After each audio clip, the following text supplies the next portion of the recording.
tunawaletea majibu kwamba propaganda huwa hazivai medali.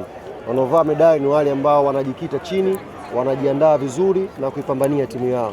Kama sio uongozi imara Young Africans, kama sio kuwa na wachezaji ambao wana uzoefu, kama sio kuwa na wanachama na mashabiki ambao ni wavumilivu, mafanikio ambayo tumeyapata leo pengine tusingeyapata. Kwa hiyo ni kiasi cha kujipongeza wote kwa kuwa msimu mgumu, na wenyewe mmeshuhudia leo ndani ya uwanja tumepoteza best players wetu kwenye nyakati zote, mwanzo wa msimu, katikati ya msimu na mwisho wa msimu. Majeraha makubwa yameisumbua timu yetu kwa wachezaji wetu nyota, lakini ndipo tunasema alhamdulillah, msimu malizika, tumekuwa mabingwa, tutajiandaa kwa wanaofuata sasa. Mipango ikoje? Sababu ni hapo sasa ndio eneo langu. Mwaka huu tunakwenda kufanya sherehe za tofauti sana. Mwaka huu nilimsikia siku moja yule Miraji akisema Yanga watasherehekea sana kombe hili kuliko miaka yote. Ni kweli. Mwaka huu tutapiga msondo sana. Niwape tu ratiba fupi ya jambo letu. Leo usiku hili kombe tumelichukulia chumba kwenye hoteli ya nyota 5 hapa Dar es Salaam, linakwenda kulala pale, na kutakuwa na ulinzi mkubwa sana nje ya kile chumba kwa sababu tumegundua maadui ni wengi. Chopa tu yenyewe ilikuwa imekaa juu ilikuwa inatembea kwa wasiwasi. Ikija hapa watu wanafurahia, ikienda Mwenge watu wanasonya. Ikabidi rubani yule apige simu kwa NBC. Mmeniambia viwanja vyote viwili kuna sherehe. Mbona huku unapata vigelegele, huku unapata misonyo, shida nini? Akaambiwa Prince Dube huyo kashaharibu mambo. Kwa hiyo chopa ikabidi irudi kae inatembea tu hapa jeshini hapa. Kule tena haiendi. Sasa leo tunakwenda kulihifadhi kwa ajili ya hao maadui. Lakini siku ya Ijumaa ambayo itakuwa ni tarehe 3, tutakwenda kufanya dina gala moja kubwa sana hapa Dar es Salaam kwenye moja ya hoteli kubwa sana.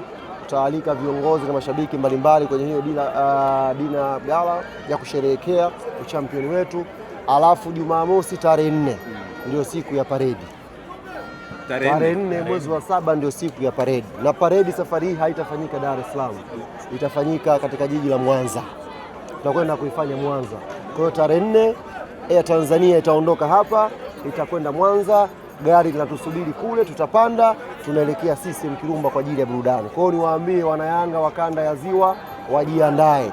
Mwaka huu uongozi umechagua paredi la kihistoria la mara 5 likafanyike tarehe 4 Mwanza. Kwa hiyo wajiandae. Nimekusikia vizuri mwenyekiti. Na waliokuwa Dar es Salaam tujiandae na safari ya kwenda kwenye sherehe. Siku hiyo tutasherehekea asubuhi mpaka usiku. Tuna orodha ya wasanii wote mnawajua nyie, wataperform wandai na wa kimataifa watakuja. Hatutaacha mwili wetu siku hata katika sehemu kidogo tusifurahi. Kwa hiyo tarehe 4 Jumamosi ni paredi la kihistoria Mwanza hiyo. Nimekusikia vizuri mwenyekiti, ni tarehe 4 hii. Tarehe 4 Jumamosi. Chuma itaondoka Dar es Salaam itakwenda Mwanza, gari la paita tusubiri pale.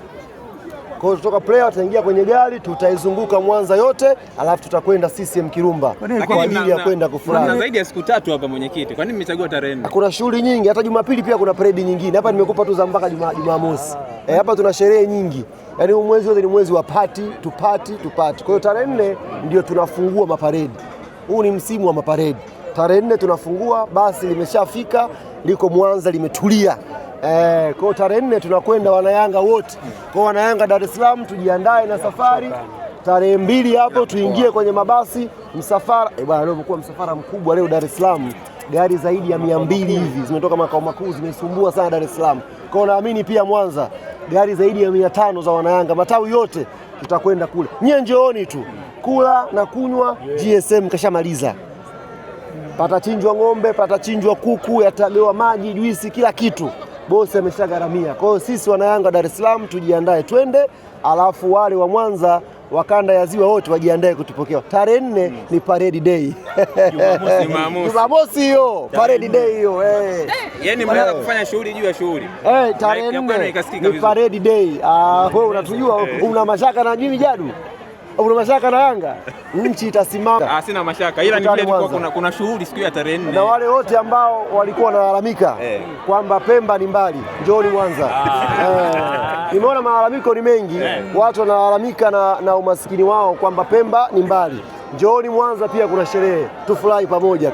Hii ya leo mwenyekiti, ilikuwa ngumu kwa sababu kuna zaidi ya fainali kama 2-3 hivi. Ukifika mechi ya mwisho kutangaza ubingwa, mechi inakuwa gani ngumu. Nakumbuka hata ile pale Azam Complex ilikuwa gani ngumu. Unajua JKT ni mpinzani mgumu, hilo linafahamika, na huu uwanja pia umekuwa ni mgumu kwetu sisi, lakini leo kuna kitu kimeongezeka. Pamoja na dhamira ya kimpira, sidhani kama dhamira ya kimpira ilikuwa imesheheni kwa 100%. Nafikiri kuna dhamira nyingine zilikuwepo leo ambazo kwa kiasi kikubwa tuseme Mwenyezi Mungu alhamdulillah kaziepusha.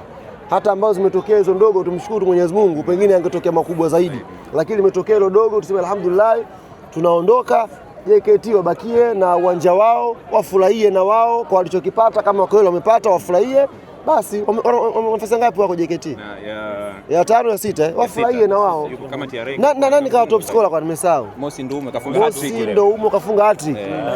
Hussein Masanza. Alisema